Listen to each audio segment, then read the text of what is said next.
오늘 우리에게 주시는 하나님의 말씀은 레위기 1장 1절에서 9절의 말씀입니다. 레위기 1장 1절에서 9절의 말씀을 봉독해 드립니다.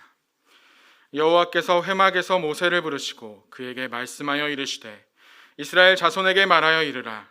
너희 중에 누구든지 여호와께 예물을 드리려거든 가축 중에서 소나 양으로 예물을 드릴지니라.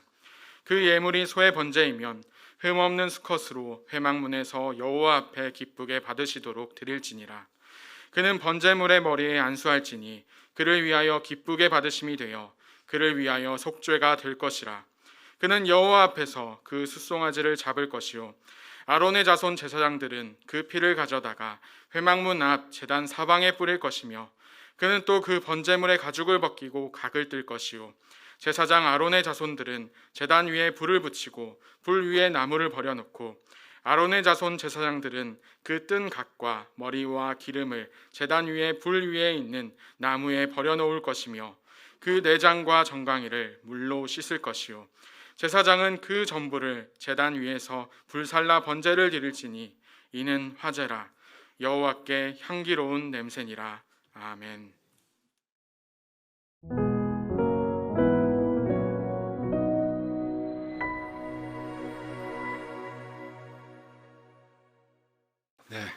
여러분 잘 지내셨죠? 네, 아직 새해 복 많이 받으시라는 인사가 유효할 때입니다. 우리 가정에서 온라인으로 예배 드리시는 분에게도 또 하나님의 또 기쁨과 또 평안이 깃들기를 소망합니다.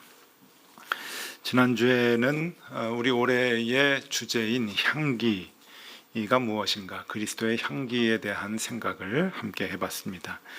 향기는 제사를 드리는 향과도 같다 말씀드렸죠.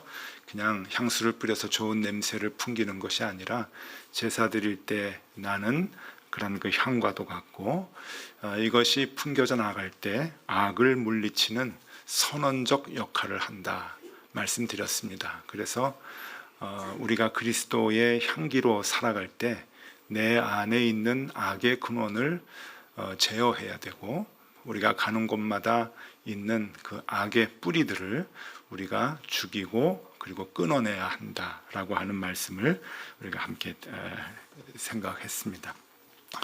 오늘은 우리가 세상에 나가서 그리스도의 향기로 생활을 하기 위해서 가장 먼저 해야 할 것이 무엇인가 하는 것을 생각해 보고자 합니다.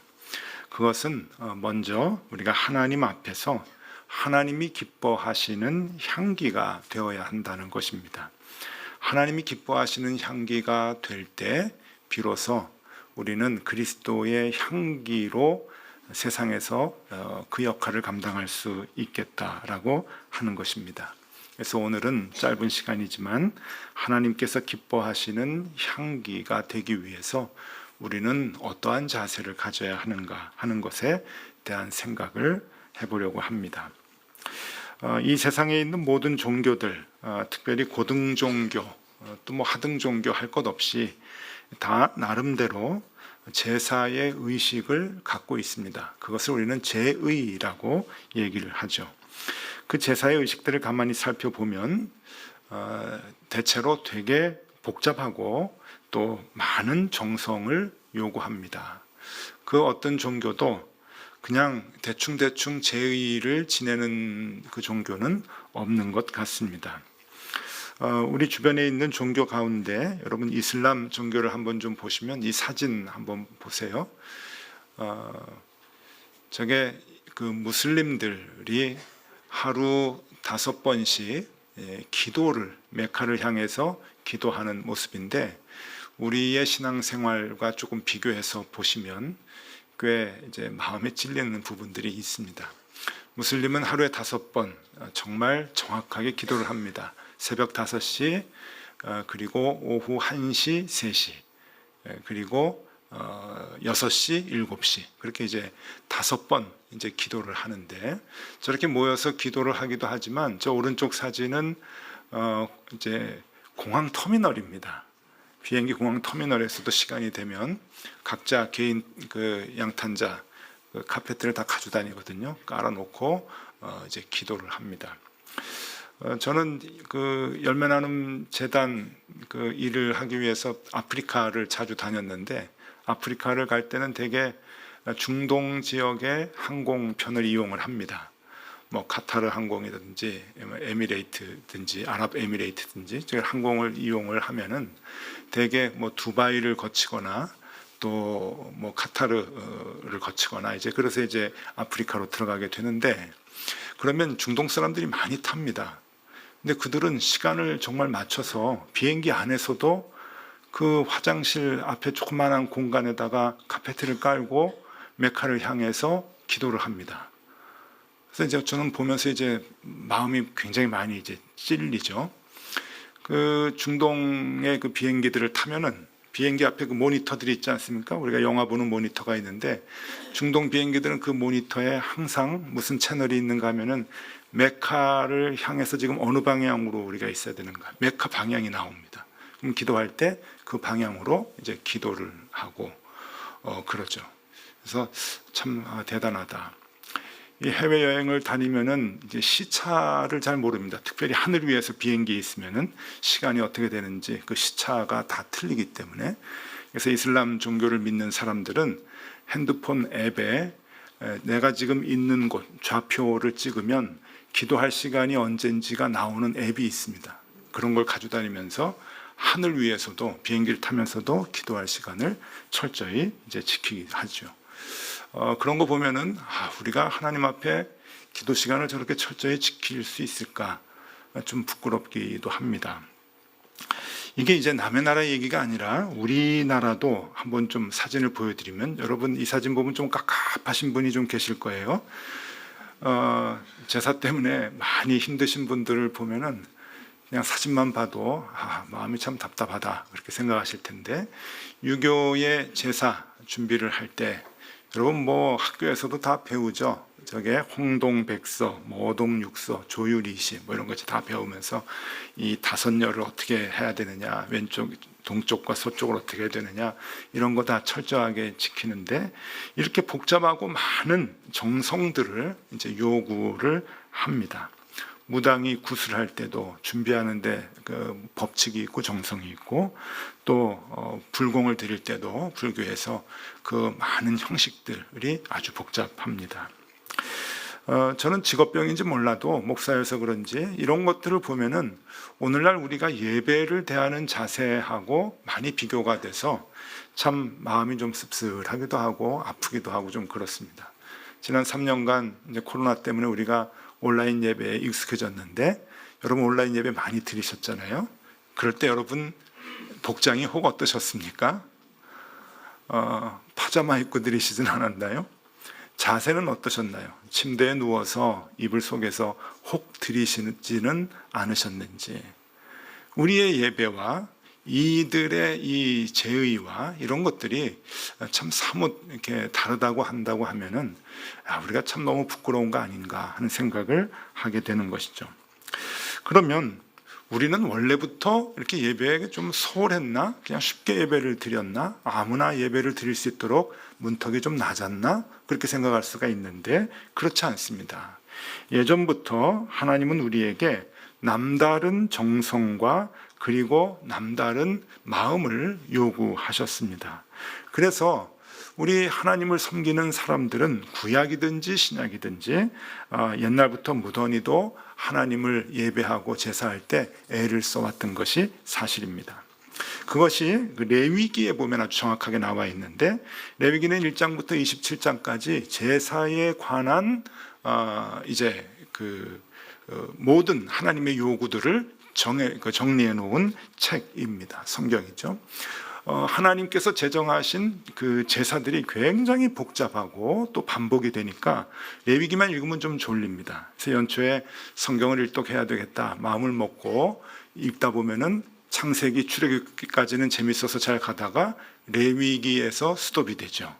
경험이 있으시죠? 예, 그래서 위기가 왔다 해서 레위기라고 사들게 얘기를 합니다. 그래서 더 이상 진도가 안 나가요. 이게 무슨 말인지도 잘 모르겠고, 이제 그런데 레위기에는 그 제사들이 설명이 되어 있는데, 처음에 이제 크게 5개 큰 제사, 5대 제사에 대한 설명이 나옵니다. 화제, 번제, 속죄제, 속건제, 그리고 화목제, 이렇게 제사가 나오고, 이 제사에 대한 이 법칙들을 얘기를 하는데 공통적인 부분들이 몇 개 있어요. 소나 양을 잡아서 제물로 드릴 때 그 제물을 드리는 방법의 공통적인 것은 이것입니다. 첫 번째, 피를 쏟고, 두 번째, 가죽을 벗기고, 세 번째, 각을 뜨고, 네 번째, 불 위에다 태우라고 하는 겁니다. 이런 공통점이 있어요. 피를 내고, 가죽을 벗기고, 각을 뜨고, 불 위에다 태우라. 어떻게 보면 참 잔인하시죠. 한 번만 해도 되는데 뭐 이렇게 그 4번씩 5번씩 그렇게 다 확인 사살까지 해야 되느냐, 이게 생각할 수가 있는데, 하나님은 잔인하신 분은 아니죠.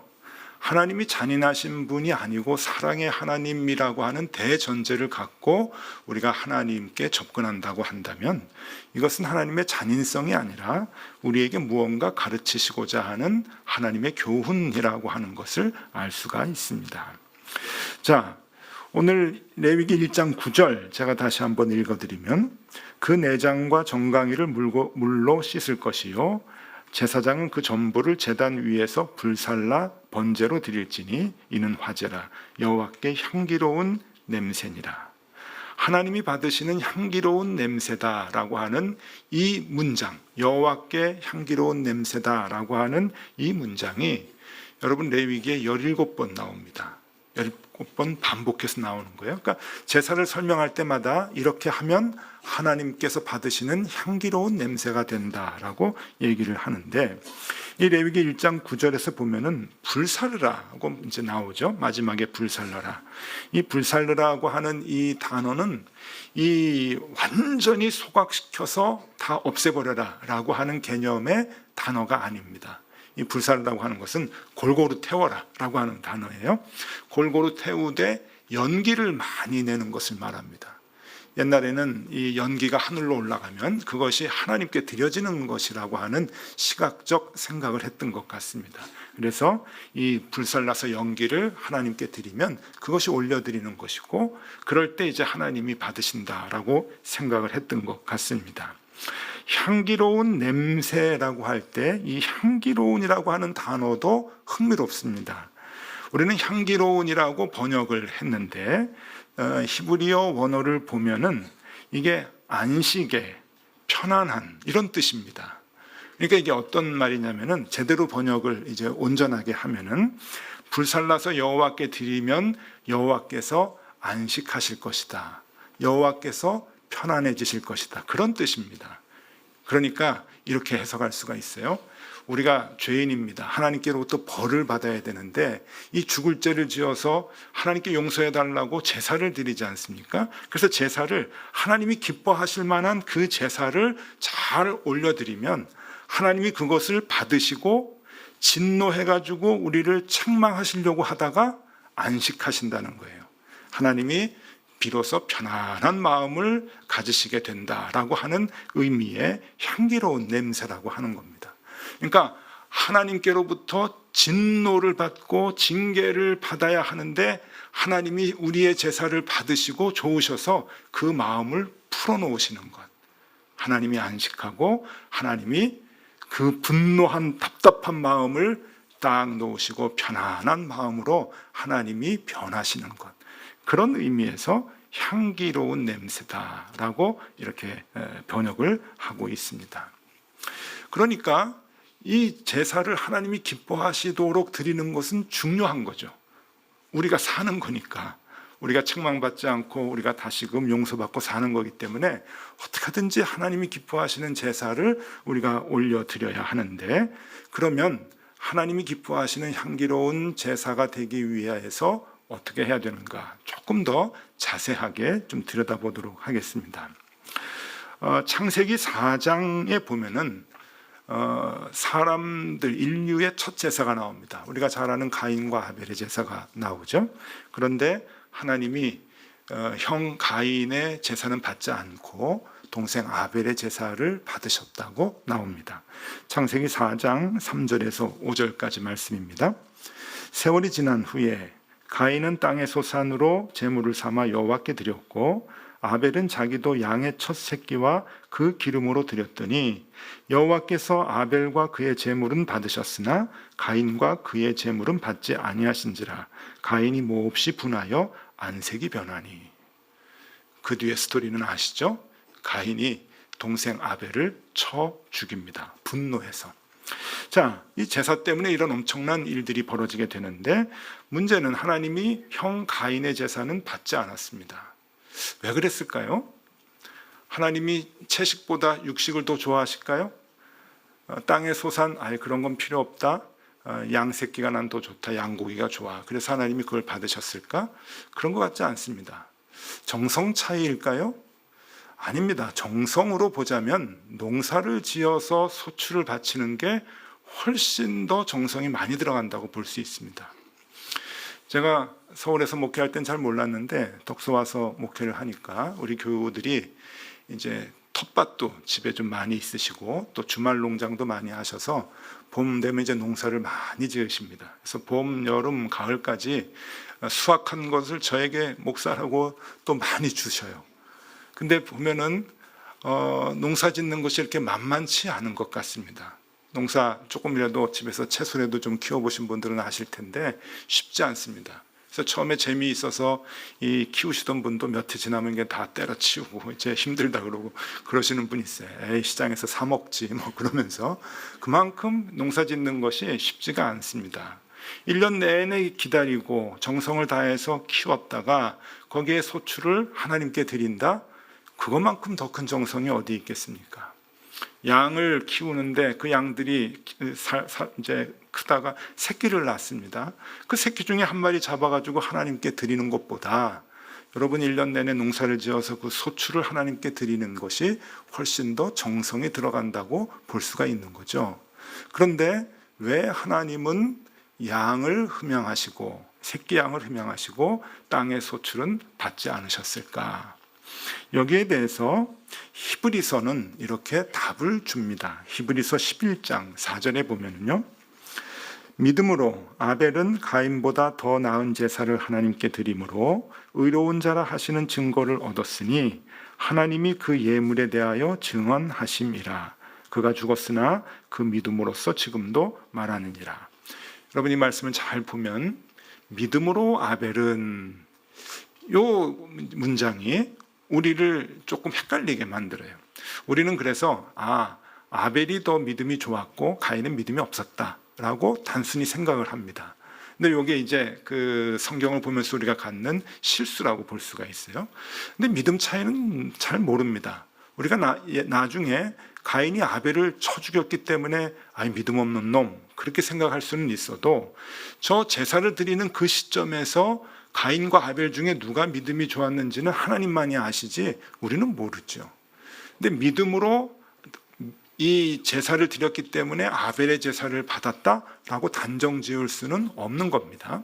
저 4절에서 가장 중요한 단어는 믿음이라고 하는 단어가 아니라 여러분 저 뒤에 나오는 그 예물에 대하여 증언하심이라. 예물이라고 하는 단어가 더 중요합니다. 무엇을 드렸느냐라고 하는 거예요. 무엇을 드렸느냐. 어떤 마음가짐으로 드렸느냐가 아니고 하나님은 지금 무엇을 드렸느냐에 의해서 받고 안 받고 하셨다고 하는 겁니다. 그러면 여기에 대한 답이 히브리서 9장 22절에 나옵니다. 9장 22절에 보면은 율법을 따라 거의 모든 물건이 피로써 정결하게 되나니 피 흘림이 없은즉 사함이 없느니라. 이게 답이에요. 그 예물은 무슨 예물인가? 어떤 예물을 받으시는가? 피 흘림이 있는 예물을 받으신다는 거예요. 땅의 소사는 피 흘림이 없는 거죠. 양은 피 흘림이 있으니까 그 피 흘림이 있는 제물을 하나님께서 받으신다. 왜? 그것이 정결케 되는 것이기 때문에 그렇다. 이 피 흘린다고 하는 것은 나중에 이제 예수 그리스도의 십자가의 피, 그로 인해서 우리가 죄 사함을 받는 그 의미를 얘기하고 이제 계시는데 또 하나의 의미는 완전히 죽인다고 하는 의미가 있습니다. 피가 생명이기 때문에, 그죠? 피는 생명의 근원이잖아요. 그 피를 다 빼고 흘릴 때 생명이 완전히 죽게 된다라고 하는 그 의미가 있습니다. 하나님께 드리는 그 생명을 완전히 죽일 때 하나님께서는 그것을 기쁘게 받으시고 그것이 향기로운 냄새라고 하나님께서 말씀하실 만큼 좋아하신다고 하는 겁니다.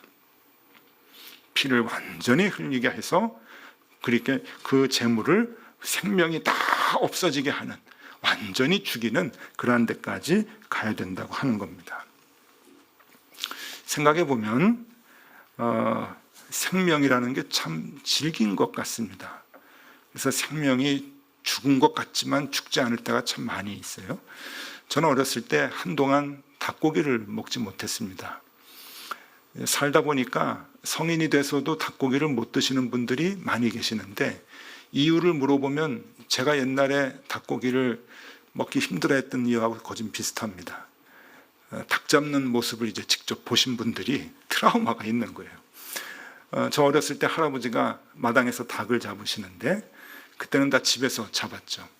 목을 비틀어 가지고 죽인 다음에 뜨거운 물에 탁 집어넣고 빼서 털을 다 뽑으시고는 털이 하나도 없는 허연 닭을 통 속에다가 탁 쳐넣으셨습니다. 물론 이제 목은 따가지고 이제 피가 막 났는데, 그래서 이제 저도 옆에서 쭈그리고 앉아가지고 할아버지 하는 걸 이렇게 봤는데 갑자기 그 통에서 그냥 이 털이 없는 닭이 나와가지고 마당을 막 뛰어 돌아다니는 거예요. 그때 그 트라우마가 좀 있었던 것 같아요, 제가. 그래서 저는 지금도 왕구점에 가면은 그 누런 거 있잖아요, 그거 이렇게 애들이 배를 꽉 누르면 꽉꽉 하는 거. 저는 그것만 보면 옛날 생각이 나가지고 그거 쉽게 이렇게 잡지를 못하겠더라고요. 그래서 닭고기를 한동안 좀 이렇게 힘들어했었습니다. 다 죽인 것 같죠. 목도 비틀고 피도 뺐는데 아직도 살아나고 막 뛰어다니고 뭐 그러니까. 어느 분이 목사님 생선회 좋아하시냐고 해서 좋아하죠. 먹는 거 다 제 이름이 뭡니까? 그래서 이제 다 좋아하죠. 그래서 이제 생선회를 주시는데 조금 그 좋은 데를 좀 데리고 가셨어요. 요만한 조금 접시에 생선이 한 마리 이렇게 올라오고 배를 다 이렇게 그 회로 이렇게 쳐서 한 마리 모양이 이렇게 보이도록 접시에 대서 이제 나오는데 이게 막 대가리하고 꼬리하고 막 이렇게 흔들리는 거예요. 근데 문제는 그 회를 다 먹을 때까지 뼈만 있는데 대가리하고 꼬리만 있는데 이렇게 이제 움직이는데 뭐 진짜인지 아닌지 확인은 못 해봤지만 아주 유능한 셰프는 신경을 건드리지 않고 이렇게 살을 떠서 끝까지 움직이게 하는 거다. 뭐 이런 얘기도 하는데 모르겠습니다. 그게 진짜인지 아닌지는. 어쨌든 마지막 살점을 먹을 때까지 이렇게 움직이는 걸 보고서 생명이 참 질기다라고 하는 것을 느낀 거예요. 죽인 것 같지만 살아납니다. 죽은 것 같았는데 다시 살아납니다. 하나님이 자꾸 재물을 바칠 때 첫 번째, 두 번째, 세 번째, 네 번째 그러니까 다 죽이는 거거든요. 피를 쏟고 그리고 가죽을 벗기고 그리고 각을 뜨고 그 다음에 다 불살르라. 왜 그러셨을까? 반복적으로 했을까? 그것은 완전히 죽어야 할 때, 완전히 죽어야 할 때, 죽은 것 같지만 다시 살아나고 죽은 것 같지만 다시 살아나고 그게 아니라 완전히 죽을 때 하나님은 그때 그 재물을 받으신다라고 하는 그러한 의미겠죠. 여러분, 우리가 뭐 구약시대 제사하고 지금 무슨 관계가 있습니까? 그냥 예배드리면 되는 거죠. 근데 그렇지 않습니다. 로마서 12장 1절에 보면 사도 바울은 우리에게 이렇게 얘기합니다. 그러므로 형제들아 내가 하나님의 모든 자비하심으로 너희를 권하노니 너희 몸을 하나님이 기뻐하시는 거룩한 산 제물로 드리라. 이는 너희가 드릴 영적 예배니라. 우리가 지금 예배를 드립니다. 그리고 하루하루 예배자로 살아갑니다. 어떠한 자세로 살아가야 하는가? 구약의 그 제사의 의미가 그대로 투영이 돼야 한다고 하는 것이죠. 그 정신만큼은 변하지 않았다고 하는 겁니다. 우리가 제물이라고 하는 거예요. 그러면 우리가 제물로 하나님이 기뻐 받으시는 향기로운 냄새가 되기 위해서는 어떻게 해야 되느냐? 그건 하나밖에 없습니다. 그것은 완전히 죽이는 겁니다. 하나님 앞에서의 내 생각, 하나님 앞에서의 내 고집, 하나님 앞에서의 내 경험들, 하나님 앞에서 내가 갖고 있는 지식들, 이런 것들을 다 내려놓고 주님 말씀하시면 주의 말씀에 따라 살아가겠습니다 라고 고백을 하는 것, 그리고 그대로 살아가는 것, 그게 여러분 산 제사로 드리는 예배가 된다고 하는 것입니다. 그럴 때 우리는 향기로운 냄새가 되는 것이죠.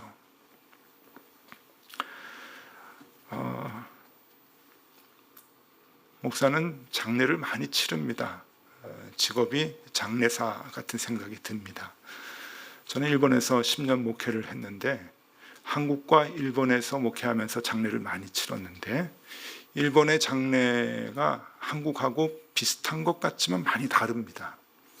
여러 가지 다른 점 중에 하나 좀 말씀드리면 화장을 하는 건 똑같아요. 시신을 화장을 하는 건 똑같은데 한국은 화장터에서 이제 화장을 관을 화로에다가 집어넣으면 1시간에서 1시간 반 정도 이제 기다리면 연락을 이제 해주죠. 거기서 그러면 이제 유족들이 가면 그 화장터에서 일하시는 분들이 그 유골을 다 이제 기계에다 넣고 분쇄를 합니다. 쇄골을 한다 그래요. 그래서 쇄골을 해서 유골함에다가 이제 잘 이제 가루를 넣어서 그 유골함을 이제 주죠. 그러면 이제 그걸 받아와서 또 이제 장례 마지막 부분 절차를 다 마치게 되는데 일본은 이 부분이 조금 다릅니다. 관을 화로에다 넣는 것까지는 같은데 1시간이나 1시간 반 정도 지나서 이제 부릅니다. 이제 부르면 유족들이 보는 앞에서 화로에서 관을 뺍니다. 그리고 거기에 빙 유족들이 둘러서 서 있게 하죠. 근데 이제 그걸 보면은 이제 사람의 뼈가 이게 좀 단단한 부분이 있고 큰 부분이 있는데 그거는 1시간 반을 태워도 안 탑니다. 그래서 이렇게 어느 정도 이렇게 골격이 다 이렇게 보이는데 특히 머리뼈하고 이 대퇴부의 이 뼈들은 골반뼈는 안 타요. 그래가지고 이제 가루가 된 것들을 먼저 안에 집어넣고 다 뼈들을 이제 넣고 맨 마지막에 머리뼈를 이제 덮는데 그 과정을 유족들에게 하라고 해요. 그 이제 그 장갑, 흰 장갑하고 이제 젓가락을 줍니다. 젓가락을 주어서 이 가족이 이제 그 다 타서 시신이 이제 뼈가 돼서 이제 나오면 그걸 이제 젓가락으로 집어서 유골함에 집어 넣으라고 해요. 근데 일본 사람들은 일본 문화였으니까 옛날부터 그렇게 쭉 해와서 괜찮은데 일본에 사는 한국 사람들이 장례를 치를 때는 이게 쉽게 못합니다. 자기 가족이 돌아가셨는데 그 가족의 뼈를 직접 젓가락으로 이제 유골함에다 넣는다? 이게 쉽지가 않아요. 그래서 못하고 다 오열하고 다 이렇게 넘어지시고 그런 경우도 많이 있죠. 그럼 이제 목사가 이제 많이 합니다. 이거를. 그러면서 제가 참 많은 것을 깨닫게 되었는데 죽는다는 게 뭘까? 불에 태워진다고 하는 게 뭘까? 여러분 거기에 무슨 반응이 있겠습니까? 그 뼈에다 대고 욕을 한들 그 뼈가 무슨 변명을 하겠습니까? 대답을 하겠습니까? 아무런 반응이 나오진 않습니다. 죽는 건 그걸 의미하는 것 아닐까요? 우리가 하나님 앞에서 내 생각은 없습니다. 내 의지는 없습니다. 하나님 내 고집 없습니다. 하나님 마음껏 나를 이끌어 주십시오. 그럴 때 하나님은 비로소 우리를 그래 향기로운 냄새구나 그러고서 우리를 안아주시고 받아주시는 것이겠죠. 그 예배를 주님께서는 기다리고 계시는 겁니다. 여러분 우리가 각자의 처소에서 하나님 앞에 드려야 할 영적 예배, 나를 죽여야 할 부분이 있을 것입니다. 저는 목사로서 여러분들은 또 여러분들의 자리에서 하나님하고의 관계가 있을 거예요. 저는 왜 없겠습니까? 더 편안하게 살고 싶고 더 높아지고 싶고 더 즐기고 싶은 마음이 왜 없겠습니까? 그런데 아무리 생각해도 하나님 앞에서 생각할 때 목사는 그러면 안 되겠더라고요. 그러니까 평생을 싸워오면서 괴롭게 나를 죽여가면서 생활을 해야 되는 것이죠. 그건 제 몫입니다. 여러분들도 여러분들의 몫이 있습니다. 아니, 난 목사가 아니니까 그 정도는 아니야. 아닙니다. 하나님께서 여러분들에게 요구하시는 몫이 있는 거예요. 무엇을 죽여야 할지, 무엇을 내려놓고 무엇을 포기해야 할지, 그것이 하나님 앞에서 반드시 있단 말입니다. 그거를 해결하셔야 돼요. 그래야 향기로운 냄새가 비로소 들 수가 있는 거죠. 예배를 드릴 때마다 그것을 상기하셔야 됩니다. 갈라디아서 2장 20절 말씀을 읽어드리고 설교를 마치겠습니다. 내가 그리스도와 함께 십자가에 못 박혔나니 그런즉 이제는 내가 사는 것이 아니요 오직 내 안에 그리스도께서 사시는 것이라. 이제 내가 육체 가운데 사는 것은 나를 사랑하사 나를 위하여 자기 자신을 버리신 하나님의 아들을 믿는 믿음 안에서 사는 것이라. 아멘. 기도하겠습니다. 주님, 우리가 세상에서 그리스도의 향기가 되기 이전에 먼저 하나님께로부터 인정받는 향기가 되고 싶습니다. 주님 앞에서 내 생각과 고집을 철저히 죽이고 부정함으로 주님 기뻐하시는 향기로운 제물이 되게 하여 주시옵소서. 그 후에 교회 봉사도 하고, 그 후에 가족들도 사랑하고, 그 후에 세상으로 나아가 주님의 향기를 바라는 주의 자녀들이 다 되게 하여 주시옵소서. 예수 그리스도 이름으로 기도 올리옵나이다. 아멘.